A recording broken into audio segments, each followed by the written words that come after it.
बिस्मिल्लाहिर्रहमानिर्रहीम। अस्सलाम वालेकुम नाज़रीन, आप यूट्यूब चैनल देख रहे हैं। मैं इमरान खान हूँ। हुकूमत के 14 तबक रोशन है और उसकी वजह पाकिस्तान तहरीक इंसाफ की हिकमत अमली है। जैसे जैसे चीज़ें बाहर आ रही हैं और जैसे जैसे तैयारियाँ कर रही है पाकिस्तान तहरीक इंसाफ, हुकूमत के लिए मुश्किलात बढ़ती जा रही हैं। देखें, ये कोई एक दो दिन की चीज़ नहीं होने जा रही या कोई चंद घंटों का शो नहीं होने जा रहा। इसके पीछे इमरान खान साहब की एक लंबी सोच है और उन्होंने ये जो एक ऑर्डर भेजा है कि अभी कराची वाले और जो लोग कोयटा में मौजूद हैं वो इस्लामाबाद के लिए ना निकलें, उसमें भी कुछ कहानी जो है वो छुपी हुई है। होगा ये कि सबसे पहले खैबर पख्तूनख्वा से एक बहुत बड़ा काफ़िला पहुंचेगा और जब ये काफ़िला इस्लामाबाद को टच कर रहा होगा तो उस वक्त तक इस्लामाबाद और रावलपिंडी के लोग नाक में दम कर चुके होंगे मौजूदा हुकूमत के। पंजाब के अंदर जगह जगह आपको छापे, गिरफ्तारियां और ये मनाजर आपको नजर आएंगे, लेकिन मैक्सिमम गिरफ्तारियां भी कर ले तो चंद 100 लोगों से ज़्यादा गिरफ्तार नहीं किए जा सकते। जबकि पाकिस्तान तहरीक इंसाफ के हमायती या आप ये कह लें कि आम शहरी जो इस हुकूमत के खिलाफ हैं उनकी तादाद लाखों करोड़ों में है, वो बहुत बड़ी तादाद है। इमरान खान साहब एक मोमेंटम बनाएंगे, जैसे ही खैबर पख्तूनख्वा के लोग पहुंचेंगे इस्लामाबाद में, रावलपिंडी इस्लामाबाद के लोग उनके साथ मिलेंगे तो ये एक बहुत बड़ा एक हुजूम बन जाएगा और ये लोग बढ़ेंगे इस्लामाबाद की जानिब और इस्लामाबाद में ये अपने मुतालबात के लिए स्टे करेंगे। ये वहाँ रुकेंगे जब तक इनके मुतालबात नहीं माने जाते। उस वक्त पाकिस्तान तहरीक इंसाफ अनाउंस करेगी कि कराची के अंदर फौरी तौर पर निकलें और वहाँ के लोग वहाँ एहतजाज कर दें। मोमेंटम बना होगा, कराची में एहतजाज शुरू हो जाएगा, कोयटा के अंदर एहतजाज शुरू हो जाएगा, लाहौर के अंदर एहतजाज शुरू हो जाएगा और आहिस्ता आहिस्ता पाकिस्तान तहरीक इंसाफ की जो हिकमत अमली सामने आ रही है वो ये है कि पाकिस्तान तहरीक इंसाफ मौजूदा हुकूमत को और निज़ाम को पूरी तरह मफलूज करने का इरादा रखती है। लेकिन डिपेंड करता है कि पाकिस्तान तहरीक इंसाफ आम आदमी को कितना इफेक्टिवली इसके अंदर एंगेज कर सकती है।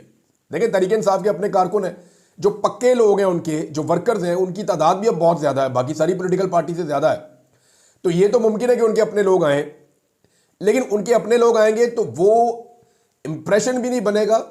और अगर सिर्फ पाकिस्तान तहरीक इंसाफ के लोग वहाँ पर जमा होंगे तो हमने माजी में देखा है वो बहुत बड़े बड़े जलसे ज़रूर करते हैं, लेकिन जब तक कि आम आदमी इसके अंदर शामिल नहीं हो जाएगा तब तक ये वो वाली तहरीक नहीं बनेगी जो इमरान खान साहब जेल में बैठकर सोच रहे हैं। अब ये सबसे बड़ा सवाल है कि आम आदमी जो नाको नाक तंग आया हुआ है, जो बहुत परेशान है, जिसको रोज़ाना एक बुरी खबर मिलती है सुनने के लिए, रोज़ाना एक छोटा सा हार्ट अटैक आता है, रोज़ाना एक तकलीफ होती है, वो आम आदमी किस तरह बाहर निकलेगा, कैसे मोटिवेट होगा और कैसे इस एहतजाज का हिस्सा बनेगा। अली अमीन गंडापुर खैबर पख्तूनख्वा से काफिले को लीड करेंगे और जो सूबाई जितने भी लीडर हैं वो अपने अपने सूबों को लीड करेंगे। जितने हलके मौजूद हैं इस्लामाबाद के आसपास और पंजाब में स्पेशली खैबर पख्तूनख्वा में, तमाम MNAs और MPAs अपने अपने हलकों को लीड करेंगे और अगर अवाम निकल आई तो ये कहानी फिर ख़त्म। देखें, ये जो लड़ाई है ये गुज़िश्ता 2.5 साल से हम देख रहे हैं। 2.5 साल से इस लड़ाई में इमरान खान का पलड़ा एक तरफ भारी है, अवाम उनके साथ खड़ी है, जो इलेक्शन होता है वो जीत जाते हैं, तो ताकत उनके साथ है अवाम की। लेकिन दूसरी जानिब एस्टेब्लिशमेंट और माफिया ये इकट्ठे हो चुके हैं और ये इकट्ठे होकर निज़ाम के ज़रिए से चीज़ें अपने कंट्रोल में रखने की कोशिश कर रहे हैं। मिसाल के तौर पे आपने आईनी तरामीम देख ली थोड़े दिन पहले, मिसाल के तौर पे आपने कानून साजियाँ चेक कर ली थोड़े दिन पहले, मिसाल के तौर पे जो सुप्रीम कोर्ट के साथ किया वो भी आपके सामने है। जैसे फॉर्म 45 की जगह फॉर्म 47 के ऊपर इन्होंने जाली फॉर्म लेकर इन्होंने हुकूमत बनाई, वो आपके सामने है। जो फस्तायत इन्होंने इस्तेमाल की वो आपके सामने। तो ये सारी चीज़ें आप देखते हैं तो वो निज़ाम को इस्तेमाल कर रहे हैं बतौर हथियार कि किसी तरह निज़ाम उनके लिए काम करता रहे। 2-3 दफ़ा ऐसा मौका आया कि निज़ाम बहुत बुरी तरह थक गया था, लेकिन तहरीक इंसाफ उससे फ़ायदा नहीं उठा सकी। ये इमरान खान साहब की फाइनल कॉल है और इसमें वो अपने तमाम हरबे जो है वो उनको इस्तेमाल करेंगे। वो जो एक प्लानिंग थी जो होने जा रही थी गुज़िश्ता महीने, वो अब ज़्यादा तेज़ी से होगी और ये वो वक्त है जब हुकूमत के ऊपर बैरूनी दबाव भी बहुत बढ़ चुका है। अमेरिका में बहुत बड़े मुजाहरे होने वाले हैं आने वाले दिनों में, यूरोप में लगातार हो रहे हैं। आज बरतानिया के एक और शहर के अंदर पाकिस्तानियों ने मुजाहरा किया है, 10 डाउनिंग स्ट्रीट पे बहुत बड़ा मुजाहरा रख लिया है पाकिस्तानियों ने। 24 तारीख को, इससे पहले भी उन्होंने एक अच्छा तगड़ा मुजाहरा किया था। तो ओवरसीज़ पाकिस्तानी दर्द सर बने हुए हैं मुस्लिम लीग नून के लिए ख़ास तौर पर। देखें, ये इशू छोटा नहीं है। अब आप ये बताएं ना कि अभी तो ये पाकिस्तान के अंदर बहुत बड़ी बड़ी सिक्योरिटीज़ लेकर घूमते हैं, आगे पीछे इनके बंदे होते हैं क्योंकि इनके पास हुकूमतें हैं। पंजाब में भी हुकूमत है, सिंध में भी हुकूमत है, बलूचिस्तान में हुकूमत छीन कर बनाई हुई है, वफाक में हुकूमत बनाई हुई है। तो एयरपोर्ट्स इनके कंट्रोल में, ये वहां जाते हैं और जाकर अपने साथ 20-20, 30-30, 40-40 हटो बच्चों की सभी सिक्योरिटी होती है, किसी को ये करीब नहीं आने देते। लेकिन आप फर्ज कीजिए कि जब वो वक्त आ गया कि इनके फैमिली के लोग या ये लोग खुद जहाज़ों में सफ़र कैसे करेंगे, ये एयरपोर्ट्स के ऊपर कैसे जाएंगे, ये लोगों को फेस कैसे करेंगे, इनका सारा का सारा सर्वाइवल इक़्तिदार में है, या दूसरा रास्ता इनके पास एक ही बचता है, ये उन मुल्कों में चले जाएं इक़्तिदार छूटने के बाद, स्टेट अवे ये प्राइवेट जेट्स लेकर उन मुल्कों में चले जाएं जहां पे डिक्टेटरशिप है, जैसे कि सऊदी अरब, जैसे कि यूएई, जैसे और कोई गल्फ के ममालिक हैं जहां पे आज़ादी इजहार राय नहीं है, जहां पे जमहूरियत नहीं है, जहां पे इलेक्शन वगैरह नहीं होते। चाइना चले जाएं, चाइना में भी इनको प्रोटेक्शन मिल जाएगी शायद। तो इनको ऐसे मुल्कों में जाना पड़ेगा जहां पे जमहूरियत नहीं है, जहां पे लोग आपकी वीडियो ना बनाएं, जहां पे लोग आपसे सवालात ना पूछें, जहां लोग आपके खिलाफ एहतजाज ना करें, जहां लोग आपको चोर ना कहें, जहां लोग आपको जो है वो दूसरे नामों से ना बुलाएं। तो ऐसी जगह पे आपको जाना पड़ेगा, अदरवाइज इनके लिए मुश्किल हो जाएगा। अच्छा, अब एमएनएज और एमपीएज ने जो है वो माहौल बनाना और बंदे निकालने हैं, लेकिन मामला जो है वो आम आदमी का है और वही असल मामला है। नजम सेठी एक बड़ी अजीब खबर लेकर आए, मैं आपके सामने रखना चाहता हूं। नजम सेठी ने यह बात की है कि इमरान खान को ऐसा हो सकता है कि उन्हें बगैर उनसे पूछे उनको जहाज में चढ़ा दिया जाए और उन्हें पाकिस्तान से बाहर भेज दिया जाए, जैसे ज़बरदस्ती होती है। और इमरान खान कोई सऊदी अरब जैसे मुल्क में चले जाए और चुप करके बैठ जाए, जैसे नवाज शरीफ चुप करके बैठे थे। तो ये इससे दो चीज़ें मैं आपको इस पर कहना चाहता हूँ। एक तो इससे ये साबित हो रहा है क्योंकि नजम सेठी नवाज शरीफ के, शहबाज शरीफ के बहुत करीब हैं और ये हुकूमत जो है वो उनको बहुत पसंद करती है और वो हुकूमत को पसंद करते हैं, और इस वक्त इस्टेब्लिशमेंट के साथ इनकी यारी है सबकी। तो इसका मतलब ये है कि निज़ाम इमरान खान का बोझ नहीं उठा पा रहा, इमरान खान के बोझ के नीचे दब रहा है। अब निज़ाम के अंदर ये ख्वाहिश पैदा हो गई है कि किसी तरह ये बंदा भाई कुछ तो मान ले, बाहर चले जाए पाकिस्तान से, हमारी जान छूट जाए किसी तरह। लेकिन इमरान खान साहब मान नहीं रहे। अब ये ख्वाहिश है जिसको खबर बनाया गया है, जो मेरे पास इस बारे में मैंने 2-3 लोगों से बात की, वो बड़ा क्लियरली उनकी फैमिली के लोग कहते हैं इमरान खान की कि अगर ये इमरान खान को ज़बरदस्ती किसी मुल्क में भेजेंगे तो पहला सवाल ये है कि क्या इमरान खान उस मुल्क को किसी जुर्म में मतलूब है। यानी जैसे एमएल कांसी को हवाले कर दिया था, जैसे डॉक्टर आफिया सिद्दीकी को हवाले किया गया था, जैसे और बहुत। तो इमरान खान क्या किसी जुर्म में मतलूब है जो आप किसी और मुल्क के हवाले कर देंगे और इमरान खान से पूछेंगे भी नहीं? नंबर 1। नंबर 2, किस कानून के तहत वो मुल्क इमरान खान को ले जाएगा इमरान खान की मर्जी के बगैर? नवाज शरीफ साहब तो बगले बजाते हुए, खुशियां मनाते हुए, बहुत सारे बैग बक्से उनके अंदर अपना कीमती सामान भर के लेकर गए थे, साथ ट्रक भर के लेकर गए थे जब ये जद्दा गए थे। लेकिन अब अगर आप इमरान खान की बात करें तो इमरान खान को जिस दिन ये बाहर उतारेंगे ना किसी एयरपोर्ट पे, अगली फ्लाइट से इमरान खान ने वापस आना है और इनको दोबारा इमरान खान को या तो गिरफ्तार करना पड़ेगा या मुसीबत बन जाएगी इनके लिए पाकिस्तान में। तो ये एक ख्वाहिश और एक मजबूरी, इससे पता चलता है कि इस वक्त ये लोग कितने तंग हैं इमरान खान साहब से। सोहेल बड़ाज साहब ने एक दिन पहले एक खबर दी थी, मैं तो हैरान होता हूं कि एक दिन आदमी कोई बात करता है, दूसरे दिन कोई बात करता है।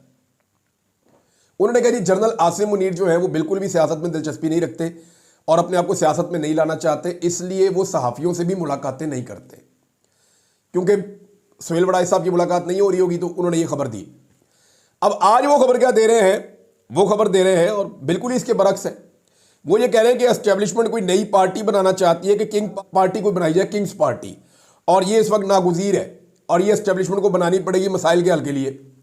बात यह है कि या तो आप कहें कि फौज सियासत में यकीन नहीं रखती, आर्मी चीफ बिल्कुल न्यूट्रल है, तो या फिर आप कहें कि भाई वो न्यूट्रल नहीं है, वो सियासत में यकीन भी रखते हैं और सियासत करना भी चाहते हैं और नई सियासी जमात बनाना भी चाहते हैं। तो ये दोनों बातें अगर एक आधे साल के वक्फे से कर देते तो खैर थी, लेकिन ये दोनों बातें उन्होंने विद इन 2 डेज कर दी सोहेल बड़ाइच साहब ने। तो ये बता रहा है कि हुकूमत के कैंप के जो सहाफ़ी हैं वो भी बुखलाहट का और परेशानी का शिकार है कि कैसे इस अफरियत से अब निमटना है। मरियम नवाज ने कहा जी पाकिस्तान तहरीक इंसाफ ने कानून हाथ में लिया तो गिरफ्तारियां तो होंगी। अब मामला ये है कि कानून हाथ में लिए बेशुमार लोगों की गिरफ्तारियां हुई हैं। यहां गिरफ्तारी के लिए किसी को क्या कानून में हाथ लेना जरूरी है पाकिस्तान में? वैसे हाथ में लेने से याद आया कि जिस तरह जूता इन्होंने अपने हाथ में लिया है ना और दूसरे हाथ में ब्रश लिया है, उसका भी कोई आलमी रिकॉर्ड ही लगा दिया है इन्होंने, तबाही फेर दी है इस खानदान ने। अब किसानों के ऊपर टैक्स लगाने की तैयारी है। मैं आपको एक खबर देने वाला हूं, देखें कुछ चीजें आप अपने जहन में रखें। किसानों का जो इस्तेहसाल इस हुकूमत ने किया, ख़ास तौर पे जो मरीम नवाज़ ने किसानों के साथ किया, उसकी तारीख में कोई मिसाल नहीं है। आज जो खादें हैं वो तारीख की महंगी तरीन खादें आज मिल रही हैं। जो अद्वियात हैं, ज़रूरी अद्वियात, वो भी आज महंगी तरीन है। बीज सबसे महंगे अब खरीद रहा है किसान। डीजल बहुत महंगा हो चुका है, 260 रुपये से ऊपर जा रहा है। एनर्जी यानी बिजली वगैरह जो ट्यूबवेल चलते हैं वो भी इंतहाई महंगी है। और ट्रांसपोर्टेशन भी बहुत महंगी हो गई है। अगर किसी ने कोई फसल तैयार कर ली है तो उसको मंडी तक ले जाने के लिए उसके जितने अखराजात हो जाते हैं वही पूरे नहीं होते। और जो फी एकड़ पैदावार हुई है किसान को, उसके ऊपर जो उसने कमाया है वो पहले बेचारा खसारे में गया है। चावल के किसान भी रो रहे हैं, गंदम के किसान भी रो रहे हैं, और अभी आगे आलू लगने लगा है तो वो किसान जो है उनके साथ क्या होगा पंजाब में, हम पहले ही इमेजिन कर सकते हैं। लेकिन अब किसानों को मजीद तबाह करने के लिए इन्होंने एक फैसला किया है, और ये IMF के कहने के ऊपर किया है। ये जो टेक्सटाइल के ऊपर और ज़राअत के ऊपर जो टैक्स छूट थी वो तो ख़त्म कर रहे हैं, लाइफ स्टॉक और ज़राअत के ऊपर बड़े बड़े टैक्सेस अब इन्होंने लगाने का फैसला कर लिया है। अब होगा ये कि अगर कोई भी आदमी किसान टैक्स जमा नहीं करवाएगा तो उसको भारी जुर्माने भी ये कर देंगे।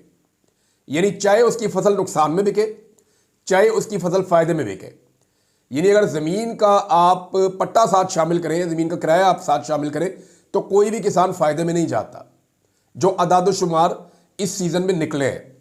अब फैसला इन्होंने ये किया है कि 12 लाख से कम ज़रूरी आमदन वाले ज़रूरी टैक्स नायत दहिंदा को 10,000 रुपये जुर्माना भी होगा, और बिल के मुताबिक ज़रूरी ज़मीन पर इनकम टैक्स की छूट ख़त्म कर दी जाएगी, जबकि लाइफ स्टॉक पर भी टैक्स में ज़रूरी टैक्स शुमार किया जाएगा। और इसके बाद जनाब 4 करोड़ से कम ज़रूरी आमदनी वाले ज़रूरी टैक्स नादहिंदगान को 25,000 और 4 करोड़ से ज़्यादा ज़रूरी आमदनी वाले ज़रूरी टैक्स नादहिंदगान को 50,000 रुपये जुर्माना किया जाएगा। बिल के मतन में कहा गया है कि 12 लाख से 4 करोड़ रुपए तक की आमदनी वाले किसान पर टैक्स ना देने पर 20,000 रुपये जुर्माना आयद किया जाएगा। अच्छा, ये तो जुर्माने हैं। इसके अलावा जो टैक्सेस लगाए ना वो भी बड़े हैवी टैक्सेस लगा दिए हैं, और किसानों के ऊपर इस तरह के टैक्सेस लगा दिए हैं कि वो बेचारे अपनी फसल बेच के बड़ी मुश्किल से अपना हैंड टू माउथ करते थे। अब अगर किसान ने अपनी फसल उगा ली है और वो फसल उगा के अपने घर ले गया गंदम, तो उसका भी तखमीना लगा के ये उससे टैक्स मांगेंगे कि जनाब आपने इतने की फसल लगाई है। सवाल ये पैदा होता है कि इसकी असेसमेंट कौन करेगा? इसकी असेसमेंट तो सरकारी लोग करेंगे। तो ये जो सरकारी महकमे इसकी असेसमेंट करेंगे, वो महकमे उनके लिए खाबे खुल गए। अब किसानों का इन्होंने जीना आराम कर देना, इनके रिश्वत के नए दरवाजे खोल दिए गए हैं। यानी जो मरीम नवाज कहती थी कि मैं गंदम इसलिए नहीं खरीदती कि उसके अंदर करप्शन हो जाती है, अब उन्होंने पूरे महकमे को करप्शन का मौका दे दिया है कि जाओ जाके असेसमेंट करो, इसका मुनाफा कितना है। अब वो जो असेसमेंट करेंगे उसके मुताबिक वो किसानों से पैसा ऐंठ लेंगे। तो जो भी मरीम नवाज साहबा ने किया ना, थोड़े दिन पहले ट्रैक्टर पे बैठी ना, तो मुझे उसी वक्त मैंने कानों को हाथ लगा लिया था। हुआ ये कि इन्होंने पुलिस की वर्दी पहनी मरीम नवाज ने, और उसके बाद पुलिस का बेड़ा गर्क हो गया। हमने देखा जनाब पुलिस का मोराल डाउन हो गया। बहावल नगर में पुलिस को मार मार के बेड़ा गर्क कर दिया एक और महकमे के लोगों ने, पाक फौज के लोगों ने। उसके बाद कच्चे के डाकू जो है वो उनसे पुलिस वाले कत्ल करवा दिए। पुलिस का बिल्कुल ही भट्ठा बिठा दिया, सियासी मकासद के लिए इन्होंने इस्तेमाल किया, चादर और चार दीवारी का तकद्दुस पामाल किया। थोड़ी बहुत जो पुलिस की इज्जत थी उसका बेड़ा गर्क कर दिया जब से मरीम नवाज ने वर्दी पहनी पुलिस की। जब डॉक्टर की वर्दी पहनी तो अस्पतालों का बेड़ा गर्क कर दिया। रोजाना किसी ना किसी अस्पताल से खबर चलती है कि आज ये प्रॉब्लम हो गया। मरीजों की दवाइयां इन्होंने बंद करवा दी हैं, मुफ्त इलाज इन्होंने बंद करवा दिए हैं, सेहत कार्ड इन्होंने ले लिया है। मेयो अस्पताल के अंदर रिपोर्टें चल रही हैं कि फलां फलां फलां फलां इलाज बंद हो चुका है। और अभी एक नई रिपोर्ट आई है कि निश्तर अस्पताल मुल्तान में जो एड्स के मरीज हैं उनकी डायलिसिस की मशीनें अलग होती हैं। इनको एड्स है, इनकी मशीनें अलग रखो, ये ना हो कि बाकियों को लग जाए। उनकी मशीनों से आम मरीजों के इन्होंने डायलिसिस कर दिए। उसमें 30 बंदे एड्स से मुतासर हो गए और एक बंदा जो है वो जाँ बहक भी हो गया। अब ये इस किस्म के कारनामे पंजाब में हो रहे हैं क्योंकि इन्होंने डॉक्टर का यूनिफॉर्म पहन लिया है। अब जिस दिन ये ट्रैक्टर पे बैठी ना, मुझे अंदाजा हो गया था अब किसान का भी बेड़ा गर्क होने लगा। और ये किसान का जो इन्होंने बेड़ा गर्क अब किया है वो एक पंजाबी की मिसाल है कि जिथे पैर उथे ही खैर। तो ये इनका जिथे पैर उथे ही तबाही, ये कर रहे हैं पंजाब के साथ। और मरीम नवाज साहब ने देखे ना, सियासत पे कदम रखा, नवाज शरीफ की सियासत तबाह कर दी। पुलिस का यूनिफॉर्म पहना, पुलिस तबाह कर दी। डॉक्टर का यूनिफॉर्म पहना, सेहत तबाह कर दी। किसान के ट्रैक्टर पे बैठी किसान भी तबाह कर दिए पकड़। जिस काम में हाथ डाला बेड़ा गर्क किया इन्होंने पकड़ के। बातें नाज़रीन इनकी बड़ी बड़ी है। अब आप शहबाज शरीफ साहब की एक छोटी सी मिसाल मैं आपको दे देता हूँ। ये खबर दी है शहबाज राणा साहब ने। खबर आप देखें कि गुज़िश्ता साल जो लाइन लॉसेस थे बिजली के मद में, वो 591 अरब थे। और इस साल शहबाज शरीफ साहब ने इतनी बेहतरीन कारकर्दगी दिखाई, बंदे भी ज़्यादा इन्वॉल्व किए, मेहनत भी बड़ी की, और जो लाइन लॉसेज है वो 637 अरब रुपए हो गए हैं बढ़ के। ये जनाब इनकी कारकर्दगी है। हर वो चीज़ जिसमें नुकसान है वो बढ़ती जा रही है, और हर वो चीज़ जिसमें फ़ायदा है वो घटती जा रही है, और महंगाई है वो घटने का किसी सूरत नाम ही नहीं ले रही। और मुंह फाड़ के ये कह देते हैं हर जगह पे बैठ के कि जनाब हमने तो महंगाई ठीक कर दी है। किधर ठीक कर दी है? कभी बाजार गए हैं आप? कोई सौदा लिया आपने? वो जो लोग पहले बताते थे कि हम बाजार गए, बाजार में ये हालात है, जाके लोगों के इंटरव्यूज करते थे, उनमें से आज कोई भी बाजार जाने के लिए तैयार नहीं है। कोई लोगों से ये पूछने के लिए तैयार नहीं है कि जनाब पाकिस्तान में महंगाई की सूरत हाल है, उसके ऊपर कोई बात आप कर लें। ख्वाजा आसिफ साहब ने बरतानवी पुलिस से मुलाकात करके एक रिपोर्ट करवा दी, वजीर दिफा है पाकिस्तान के, तो उन्होंने कहा जी ये मुझे धमकी दी गई। हालांकि उस बंदे ने धमकी नहीं दी, उस बंदे ने ये बताया कि कुछ छुरी मार सकता है इसको, वहाँ पे वो धमकी लेंगे ही नहीं। उसने ये नहीं कहा कि मैं तुम्हें छुरी मार देंगा या मैं तुझे छुरी मार दूंगा, ये नहीं कहा। उसने कहा कि इसको जिस तरह तुम लेकर जा रहे हो संभाल के। वो एक सहाफ़ी हैं इस्लामाबाद के, वो उनको ख्वाजा आसिफ साहब को जो है वो सहूलत फराम कर रहे थे, तो उसको उन्होंने कहा कि हाँ संभाल है, कोई छुरी ना मार दे, कोई ना मार दे, ये कहा। इतने लोग मार भी देते हैं। तो ये जो बात की है ख्वाजा आसिफ के बारे में, ये सिर्फ एक मशवरा है एक तरह का, ये धमकी नहीं है, ना इसको थ्रेट कहा जा सकता है।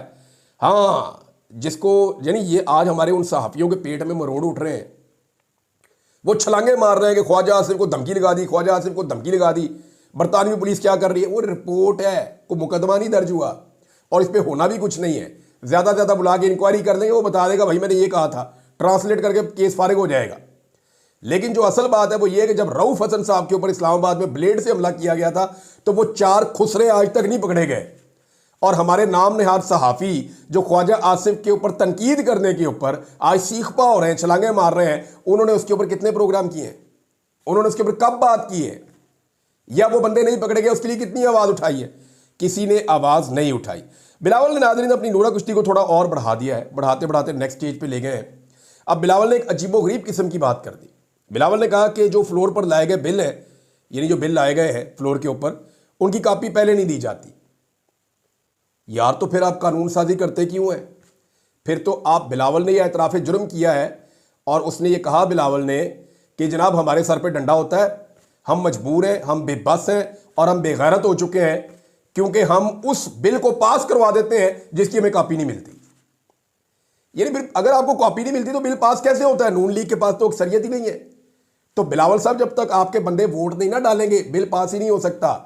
अगर तो बिल पास हो रहे हैं बगैर कॉपी देखे तो फिटे मुंह ताड़ी सियासत के ऊपर। यानी जो बेनजीर भुट्टो साहब ने सियासत में इज्जत कमाई थी, वो आपने रोल के टके टोकरी कर दी है। और साबित क्या करना चाह रहे हैं? ट्रंप से हमारे पुराने ताल्लुकात है वो निकाल लिए पकड़ के कि जी मैं ट्रंप के बेटी को जानता हूं, उसके दामाद को जानता हूं। भाई ये बताओ वो भी तुम्हें जानते हैं या नहीं जानते? मेरे अब्बू ट्रंप को जानते हैं, भाई ये बताओ वो जानता है या नहीं जानता ट्रंप?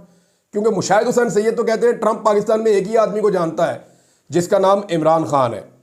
नादरीन, एक और खबर है, वो मैं आपके साथ जाते जाते बल्कि अगले वीलॉग में शेयर करूंगा। खबर इंपॉर्टेंट है, उसके ऊपर तफसील से बात करेंगे। इमरान खान साहब का एक केस है, उसमें एक खांचा पकड़ा है 2 बड़े आला सहाफ़ियों ने, वो मैं आपके साथ शेयर करूंगा। लेकिन अब तक के लिए इतने, अपना ख्याल रखिएगा, अपने इस चैनल का भी।